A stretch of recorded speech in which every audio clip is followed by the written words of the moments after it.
Dans toutes nos villes, le trafic routier a souvent atteint ses limites.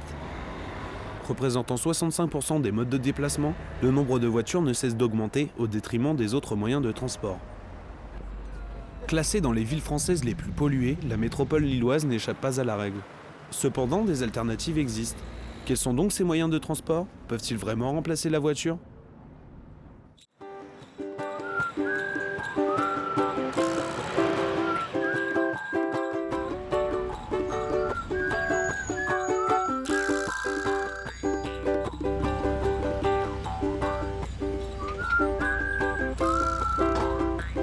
Avec 4000 vélos en location et plus de 220 stations, le Vélil a été adopté par plus de 15 000 abonnés.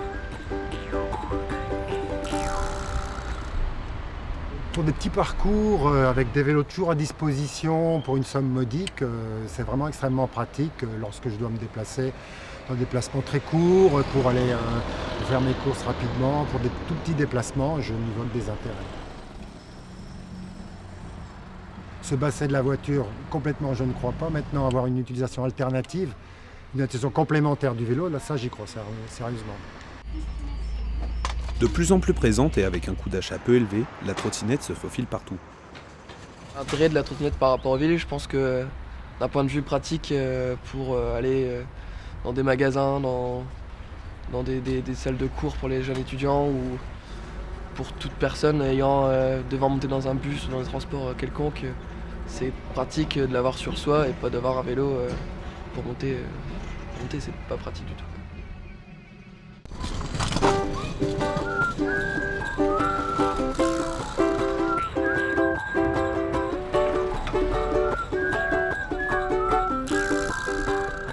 Les trajets du vélo-taxi conviennent le mieux aux petits trajets, des balades, des trajets pour faire du shopping, des choses comme ça.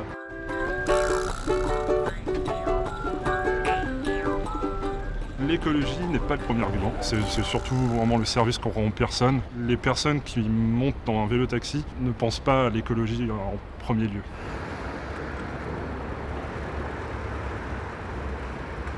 Ça s'identifie à un taxi, on vient chercher les personnes à leur domicile ou là où ils veulent, et ensuite on les emmène où ils veulent aussi.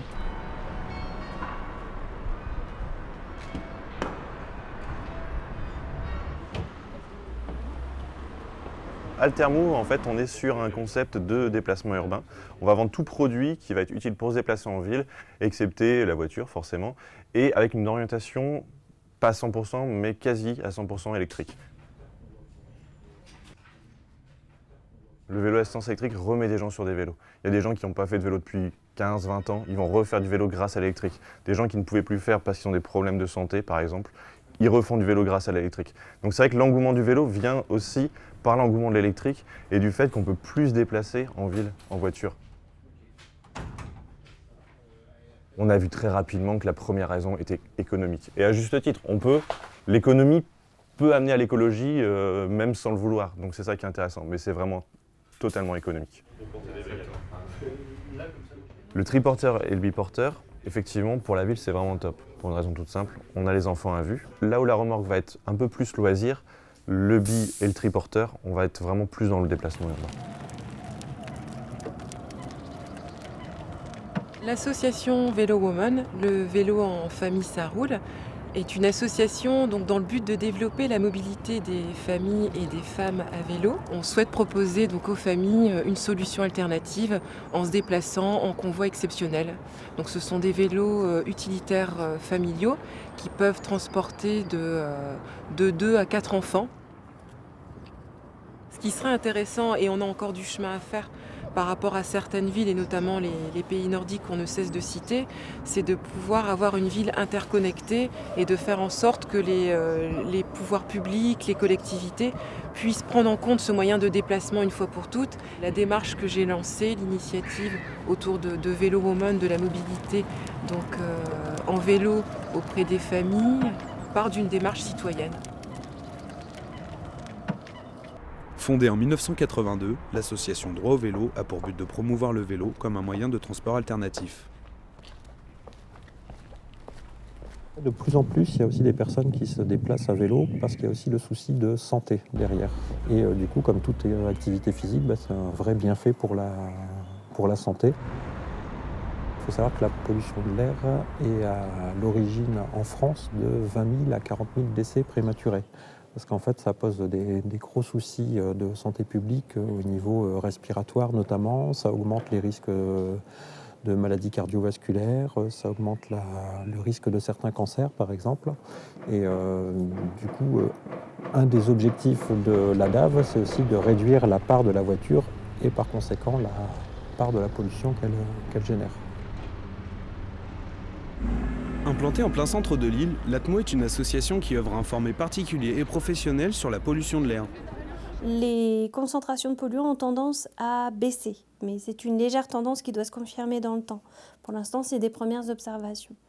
Ce qui est sûr, c'est qu'on reste vigilant et que les efforts doivent se poursuivre pour réduire les émissions de polluants dans l'atmosphère. Pour des recommandations comportementales, c'est évidemment de réduire toutes les activités qui sont à l'origine de polluants. Donc ça veut dire de réduire l'utilisation des voitures et en tout cas de privilégier le covoiturage si on ne peut pas l'éviter. Et puis de préférence d'utiliser les transports en commun ou de mobilité douce. Construites autour de la voiture, nos villes ne peuvent plus respirer. Souvent plus utilisée pour des raisons financières que par motivation écologique, la mobilité douce est loin de pouvoir remplacer l'automobile.